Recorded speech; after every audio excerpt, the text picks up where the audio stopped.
जय मित्रांनो, खूप सारे विद्यार्थी मित्रांचे मेसेज असतात की सर नेमका फॉर्म कधी भरावा।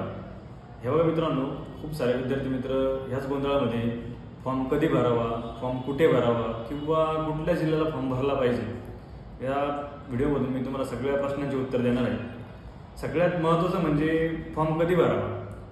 हे बघा मित्रांनो, ज्या विद्यार्थी मित्रांचे ग्राउंड 43, 41, 45 या मार्कांमध्ये असेल त्यांनी आता फॉर्म भरायला काही अडचण नाही, कारण की तुम्ही काय करतात, लास्ट फॉर्म भरला की मग तुमचं ग्राउंड पण लेट होतं। आताच्या कंडिशनला जर का तुम्ही फॉर्म भरला तर ज्या वेळेला तुमचं ग्राउंड सुरुवात होते 1, 2, 3 दिवस, तेव्हा तुम्ही ग्राउंड करून मोकळे होऊन जातं आणि जो बाकीचा वेळ आहे ज्या वेळेला ग्राउंड करतात तुम्ही फक्त त्यावेळेस अभ्यासावरती फोकस करू शकता।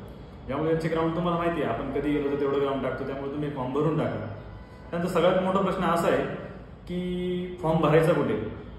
हे बघा मित्रांनो, ह्यावर्षी कंडिशन अशी आहे की फक्त एकच फॉर्म भरता येणार आहे, एक फॉर्म भरता येणार। यामुळं तुमचं फॉर्म सिलेक्शन हे खूप महत्त्वाचं असणार आहे, कारण की आता काही ठिकाणी गर्दी होऊ शकते, काही ठिकाणी गर्दी होणार नाही, किंवा आपण ज्या ठिकाणी जावं त्याच ठिकाणी गर्दी होईल, किंवा आपण ज्या ठिकाणी गेलो नाही त्या ठिकाणी गर्दीच झाली नाही, अशी पण काही खूप वेळा कंडिशन होऊ शकते। त्यामुळं आपलं फॉर्म सिलेक्शन खूप महत्त्वाचं आहे। फॉर्म सिलेक्ट करताना सगळ्यात महत्त्वाचं तुम्हाला काय बघायचं आहे, तुमच्या कॅटेगरीसाठी त्या ठिकाणी जागा किती आहे, तुमच्या कॅटेगरी जागा असताना त्या ठिकाणी ओपनला जागा किती आहे, या गोष्टींचा तुम्हाला तिथं विचार करायचा आहे। सगळ्यात महत्त्वाचं तिथं मागच्या तुम्ही जर त्या ठिकाणी सिलेक्शन केलेलं असेल फॉर्मचं की आपल्या ह्या जिल्ह्याला फॉर्म भरायचा आहे, तर त्या जिल्ह्याच्या दृष्टिकोनातून तुम्ही पुढे आता अभ्यास चालू करा। ते आपण त्यावरती व्हिडिओ बनवूच आणि त्यात तुम्हाला मी सांगेल की नेमकं ज्या जिल्ह्यात फॉर्म भरला आहे त्या जिल्हा विशेषमध्ये कसा अभ्यास करायचा। पण आताच्या कंडिशनला तुमचं फॉर्म सिलेक्शन खूप महत्त्वाचं असणार आहे। त्यामुळं आता तुम्ही बरेचसे लोक असे आढळले आहेत की 21 तारखेनंतर फॉर्म भरू, 25 नंतर माझा मित्र इकडे फॉर्म भरतोय, तिकडे फॉर्म भरतोय। या गोष्टींमध्ये बघून काय फायदा नाही मित्रांनो। आपल्याला वाटतंय त्या ठिकाणी फॉर्म भरा आणि मोकळं जात। जसं जर आपण बघायला गेलो तर महाराष्ट्राच्या चारही कोपऱ्यात कॉम्पिटिशन तुम्हाला सारखंच मिळणार आहे।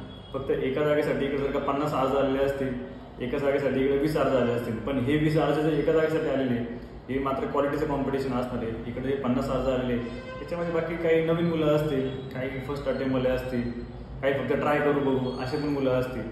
एवढाच फरक पडणार आहे, बाकी दुसरा काही वेगळा काही फरक पडणार नाही। कॉम्पिटिशन कुठेही जा, तुम्ही चारही कोपऱ्याला कॉम्पिटिशन सारखंच असतं। आता तुम्ही इथून पुढचं नियोजन तुमचं काय असलं पाहिजे।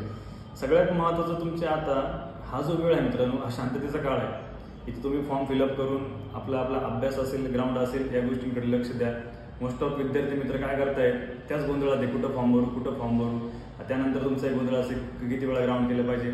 एकच वेळा ग्राउंड करा, व्यवस्थित ग्राउंड करा। ज्या वेळेला तुमचा एखादा इव्हेंट वीक असेल त्या इव्हेंटवर तुम्ही संध्याकाळी किंवा सकाळच्या वेळेला एक टाइम एक्स्ट्रा तुम्ही काम करू शकता। अभ्यासाचं नियोजन तुम्हाला खूप महत्त्वाचं आहे याच्यात, कारण की तुम्हाला ग्राउंडला कमी जर का मार्क पडले तर तुम्हाला जो लीड आहे हा पेपरला काढता आला पाहिजे। यासाठी खूप महत्त्वाचं आहे हे जे 2 महिने हा शांततेचा काळ आहे, यामध्ये तुम्ही सगळं सिलेबस कव्हर करा। तुमच्या कुठं मार्क लीक होत आहे ते विषय तुम्ही कव्हर करा।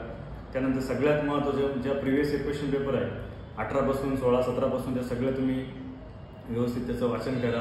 जे मागच्या वर्षीचे पेपर आहे 24चे ते व्यवस्थित तुम्ही सोडवा। काही संभाव्य पेपर तुम्हाला कुठं भेटत असतील ते पेपर तुम्ही सोडत बघा।